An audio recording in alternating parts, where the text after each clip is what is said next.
Pour mercredi 30.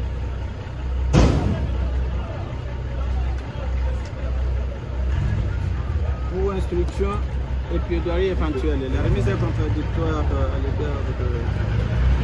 l'égard de partis.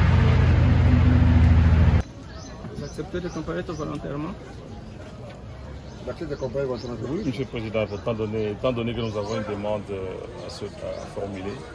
Sur la comparution volontaire du prévenu, le tien est saisi à son égard. Il a renoncé à toutes les formalités d'usage.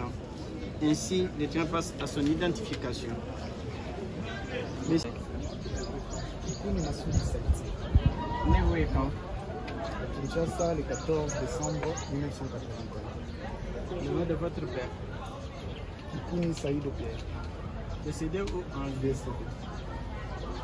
Le nom de votre mère? Lady Kalouaka Albertine. Décédé ou en vie? Elle est en vie. Originaire de quel village? Moukolo. Région de Moukolo, le secteur? Wakabang de Territoire? Tangi. Dans la province? Namini. Dans la province de Namini. Vous êtes marié? Oui. À qui combien d'enfants? Le reine, une Mouchia, 2 enfants. Oui. Quartier Kimbobo. Oui. Commune de l'Antille. Commune de l'Antille. Le tien, tu s'occupe du numéro 7. Qu'est-ce que vous faites dans la vie? Entrepreneur, chef d'entreprise. Entrepreneur, chef d'entreprise. Quelle entreprise? Le groupe KMC Sahel. Le club bien public. Privé. Privé. Vous avez déjà fait la prison? Jusque-là, aucun antécédent judiciaire.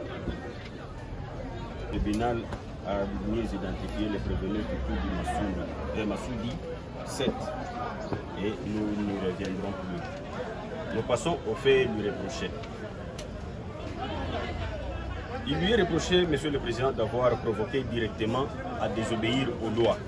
En l'espèce, avoir à Lubumbashi, ville de Saint-Nom, et chef-lieu de la province du Haut-Katanga, plus précisément dans la salle de l'archevêché, 6 dans la commune de Lubumbashi, le 27 août 2024 vers 14 h, par un discours direct et public, tenu de propos susceptibles de provoquer la population du Haut-Katanga à désobéir aux lois.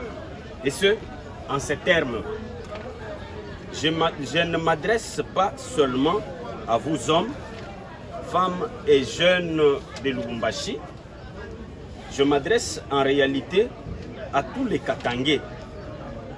Le Congo va mal, parce que le Grand Katanga va mal.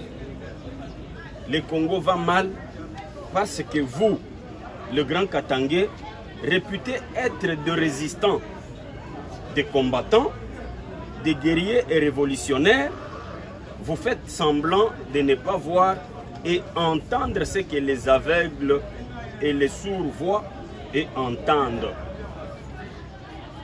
Les Katangais, vous faites semblant de ne pas voir alors que vous êtes en réalité la première victime de l'intolérance, de la prédation, de la dictature et des insultes du régime en place.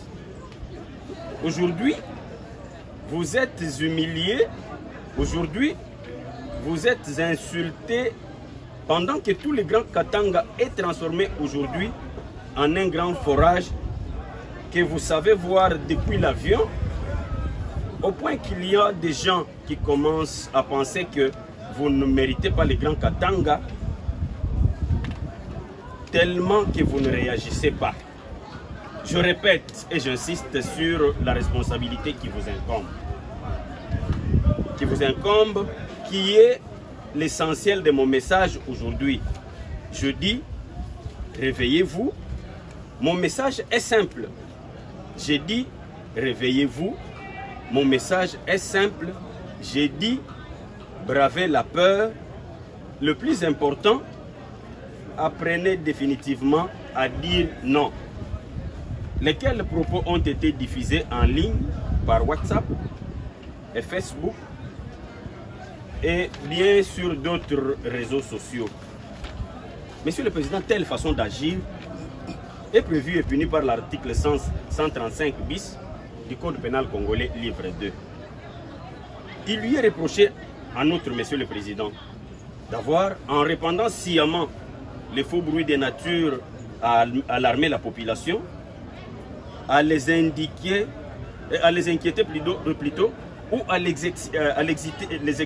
exciter contre le pouvoir public, aura porté ou cherché à porter les troubles dans l'État. En l'espèce, Monsieur le Président, avoir dans les mêmes circonstances des lieux et des temps que sub 1, chercher à porter les troubles dans l'État en répandant sciemment des faux bruits de nature à alarmer la population du Haut-Katanga, à l'inquiéter ou à l'exciter contre le pouvoir établi, et ce, en ces termes. Les grands Katangais, vous faites semblant de ne pas voir alors que vous êtes en réalité les premières victimes de l'intolérance, de la prédation, de la dictature et des insultes du régime en place. Monsieur le Président, telle façon d'agir est aussi prévue et punie par l'article 199 bis du Code pénal congolais. Et en réalité, ce que nous voulons solliciter maintenant, c'est que votre tribunal puisse ouvrir la chambre du conseil parce que nous avions demandé la liberté provisoire. D'autant plus que nous ne saurons pas instruire cette affaire aujourd'hui, étant nouvellement constituée. Donc, la remise fondamentalement repose sur le fait que nous devons connaître le dossier. Nous n'avons pas eu ce temps-là parce que nous n'avons été consultés qu'hier. Et subsidiairement, voilà, solliciter à votre tribunal que vous puissiez ouvrir la chambre du conseil pour que nous puissions présenter les moyens pendant la mise en liberté provisoire. Ça va qu'il est risque que vous en dites par rapport à ce qu'il a dit. On retourne la parole à celui qui l'a dit. Monsieur le Président, Mesdames, Messieurs de la composition, expliquer est un art difficile, mais comprendre l'est encore plus. Je le dis parce que je ne comprends vraiment pas pourquoi cette poursuite a été engagée contre moi. Parce que du 26 août au 27, j'ai conduit à Lubumbashi effectivement une délégation. Non, on demande. Demain, la il y a des demandes qui sont formulées. Puis, le ministère public, je suis suivi. Ce qu'il a dit, c'est vrai aussi faux. Et on passe demande s'il faille qu'on réponde sur les bons volontés. Oui, bon, je voulais justement réagir un peu par rapport à ce qu'il a dit, parce que bon, ils ont formulé des accusations, le ministère public a formulé des accusations. Je voulais un peu clarifier les choses sans entrer trop dans le fond et parler du contexte de mon arrestation, parce que j'ai été arrêté quand même le 2 septembre et j'ai été brutalisé, séquestré comme un terroriste dans le cachot de l'année, qui, à travers son AG, reste un OPJ à compétences restreintes. J'ai été privé de mes médicaments. Quand on est devant un tribunal aguerri, on finit par s'entendre. Mais je voulais uniquement vous faire remarquer que Maître Lunda a introduit une demande. Nous avons demandé la chambre des conseils parce que M. Kikouni est malade. Et de ce fait, tout ce qu'il va dire, un peu comme ce qu'il a dit à l'année, c'est dans des circonstances où les propos n'ont aucune valeur juridique parce qu'en fait, il ne les dit pas librement.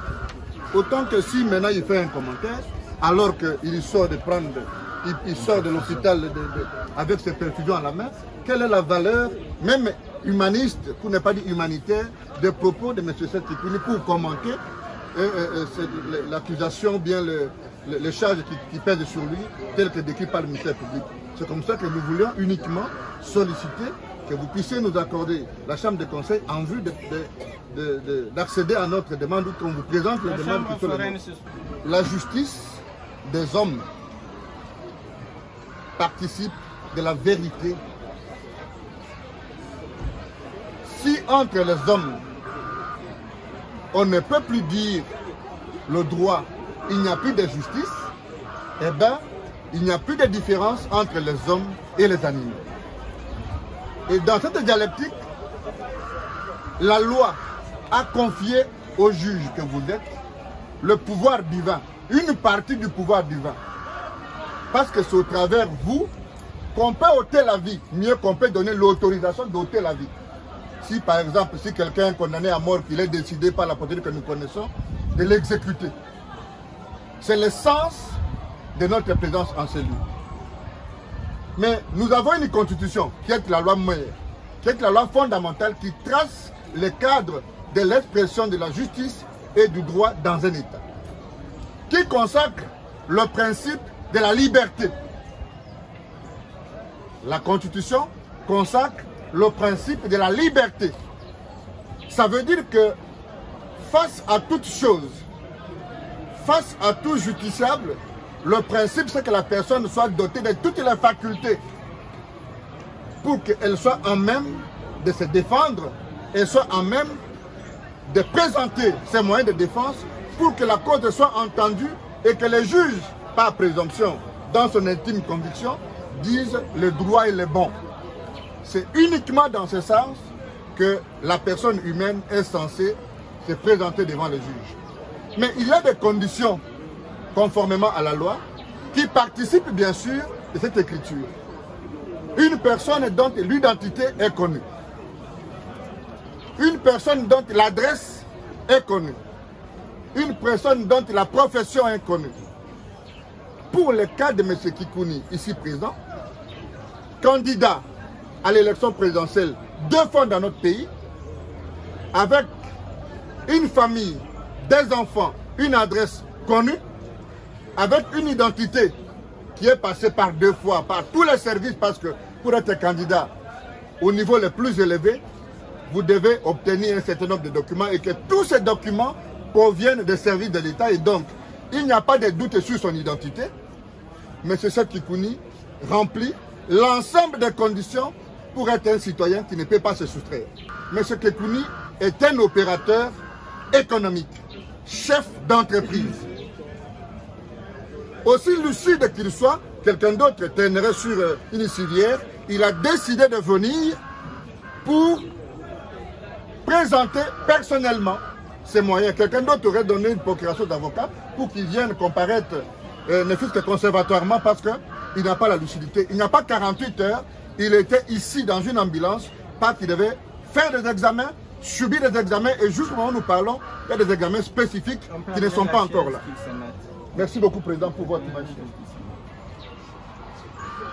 Alors, nous voulons dire, Monsieur le Président, que parce que les 3 éléments qui participent des conditions fondamentales pour que la personne soit dotée de facultés en vue de trouver les moyens de se défendre sont remplis dans M. Seth Kikouni, nous ne voulons pas gratter sur le ministère public. Vous avez vu une architecture, une juxtaposition, je voulais dire, injustifiée de charges. Ce n'est pas le fond, nous allons y revenir parce que déjà, les infractions qui sont retenues sont contradictoires du point de vue du droit que nous enseignons, il faut toujours préciser.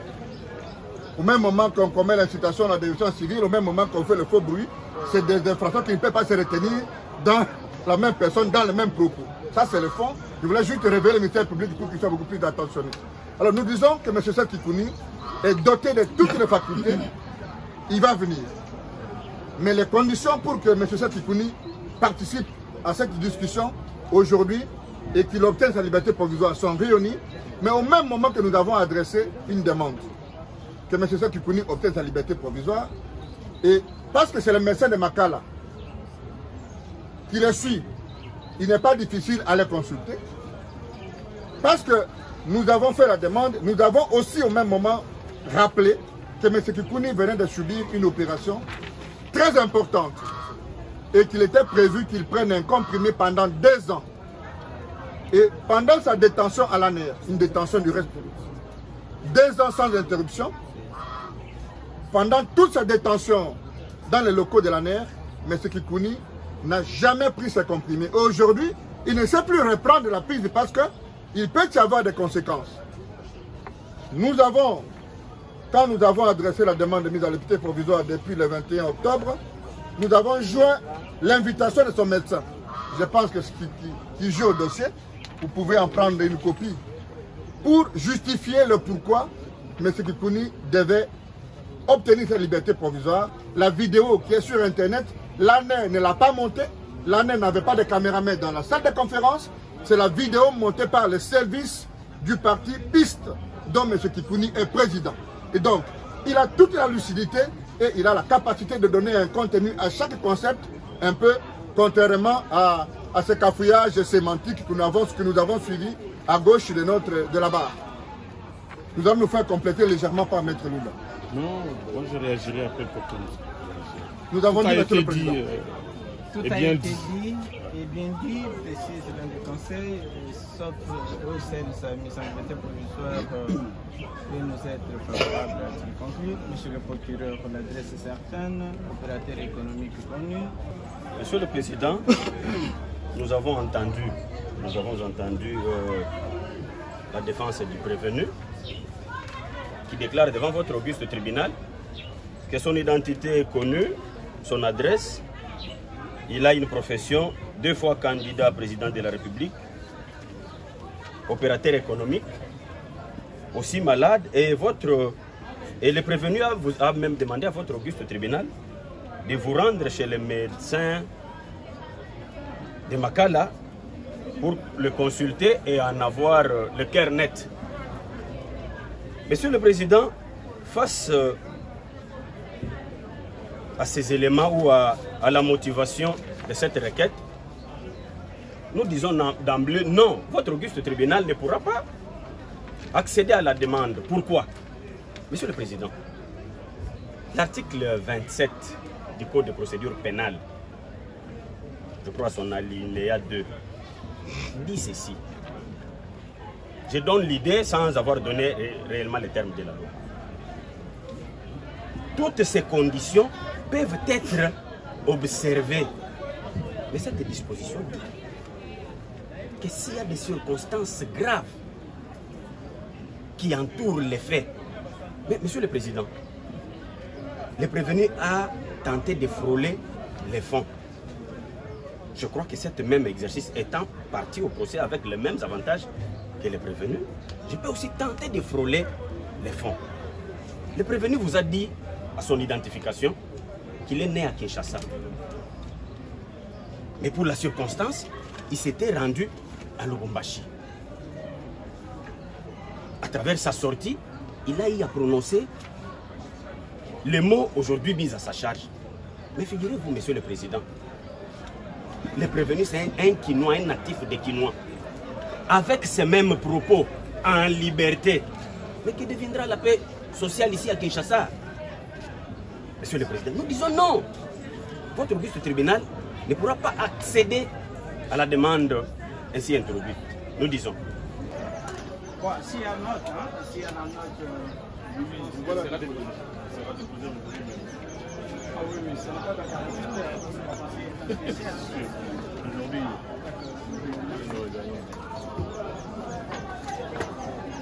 l'estimé confrère Lunda, devant le propos de... Monsieur le Président, ce que j'apprécie de plus chez le ministère public, c'est que parfois, il ignore le droit sciemment. Sciemment. Il vous dit,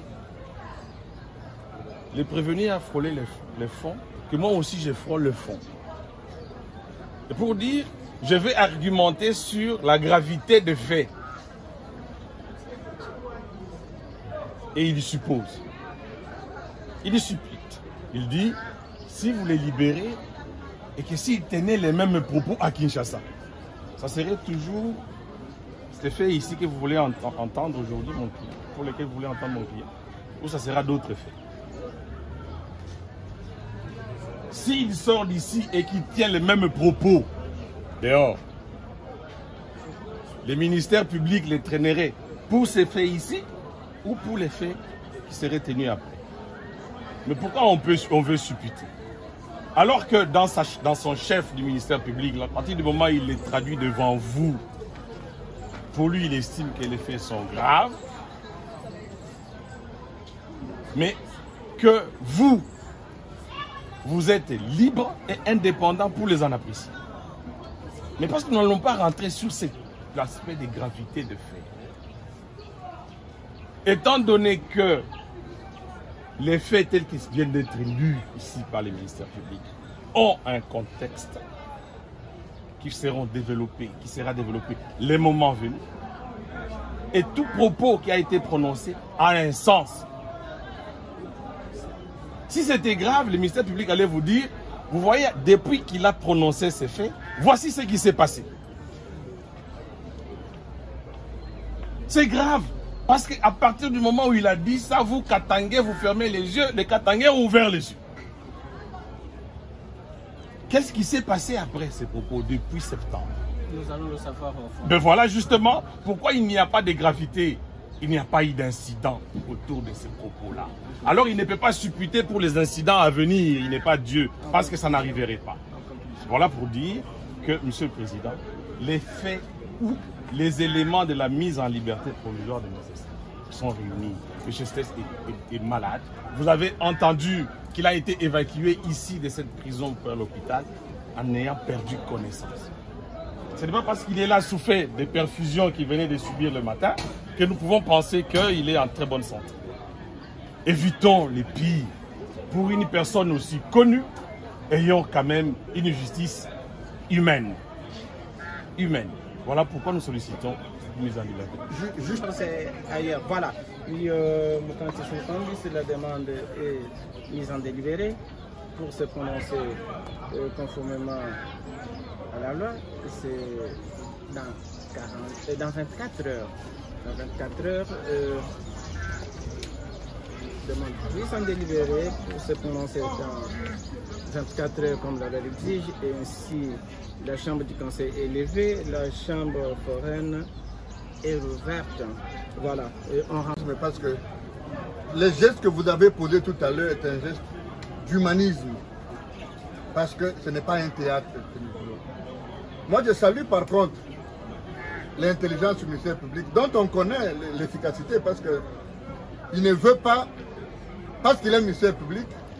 Je lui ai amené un ouvrage, j'ai fait la commande tout à l'heure, sur l'impartialité du ministère public. Ah, vous l'avez amené, vous pouvez lui donner. Non, ça c'est ma monture, il aura ça tout à l'heure. Ah, si on vous a pas amené, hein, parce qu'en fait, le ministère public accède à notre demande. Et il accède malignement parce qu'il ne veut pas corrompre la science. Parce que c'est quelqu'un d'intelligent, nous connaissons, parce que nous nous connaissons, nous participons à la même activité tous les jours. Il y tente de frôler le fond pour fouiller l'argument. Mais un argument aussi faible, parce qu'autour de la valeur de ses propos, nous avons beaucoup à dire, mais nous n'allons pas le suivre pour ne pas embrouiller la religion de votre juste tribunal. Le ministère public évoque les moyens de fond, alors que nous sommes en chambre spécialisée pour connaître de la question de la liberté provisoire de M. Kikouni. Il aurait dû dire non, non, son identité n'est pas connue. Il pouvait dire non, non, il n'a pas d'adresse connue ou adresse fixe. Ou il peut me contester le fait que M. Kikouni n'est pas un opérateur économique. C'est de sa liberté. Mais il dit non, non, au regard des propos. Et il cite même une disposition légale. Et par intelligence un peu très élevée, mais cette fois-là malencontreuse, il ne donne pas les termes de l'article parce qu'il sait qu'il sera contredit dans son article. Est-ce qu'aujourd'hui, ou présentement, vous êtes juge des propos futurs que M. Kikouni va tenir? Donc, on va dire que s'il va taper sa très belle femme, ici, le juge va devoir maintenant préventivement commencer à dire non, non, comme toi tu viens de la prison, tu peux taper sur Madame Lorraine, et donc nous allons maintenant, on ne peut pas te libérer, parce qu'on ne connaît pas comment comme tu as dit au Katanga, peut-être qu'il va même me draguer au Katanga pourquoi on n'a pas vérifié d'autres faits parallèles. En conclusion, le ministère public accède à notre demande intelligemment. Nous disons M. Kikouni est malade, et qu'il va se présenter le moment venu. Nous n'avons pas besoin de juger un mort. Il n'y a aucun pays au monde où on consacre le principe de la détention au détriment du principe de la liberté. Je rappelle que c'est une notion que nous enseignons, mais le moment venu, nous allons revenir avec forte doctrine, parce que même vous-même, vous êtes déjà prononcé là-dessus. Nous avons dit.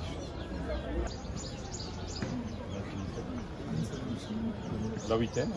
À la huitaine, soit au 30 pour instruction et plaidoirie éventuelle.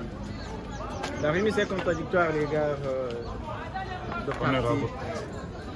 lui rien étant receveur de séjour dans notre conseil. Monsieur le Président, ce que j'apprécie de plus chez le ministère public, c'est que parfois, il ignore le droit sciemment. Sciemment. Il vous dit, les prévenir à frôler les fonds, que moi aussi je frôle le fond. Et pour dire, je vais argumenter sur la gravité des faits.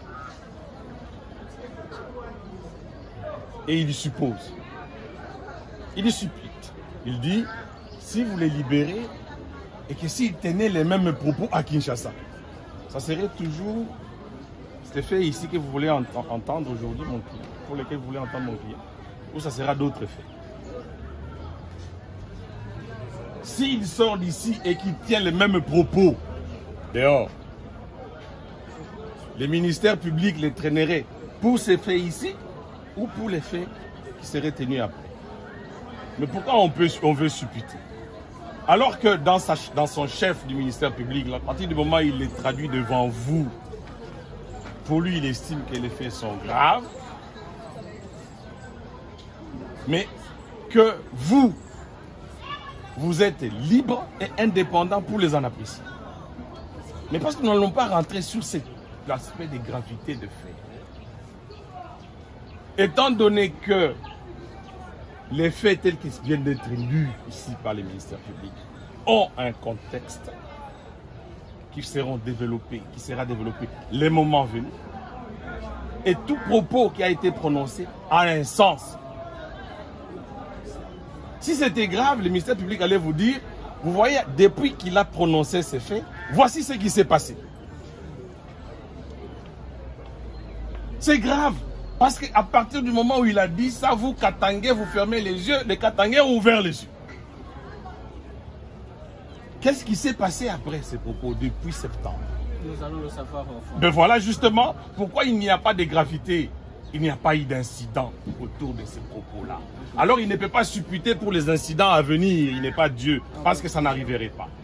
Voilà pour dire que, Monsieur le Président, les faits ou les éléments de la mise en liberté provisoire de M. Stess sont réunis. M. Stess est malade. Vous avez entendu qu'il a été évacué ici de cette prison pour l'hôpital en ayant perdu connaissance. Ce n'est pas parce qu'il est là sous fait des perfusions qu'il venait de subir le matin que nous pouvons penser qu'il est en très bonne santé. Évitons les pires. Pour une personne aussi connue, ayons quand même une justice humaine.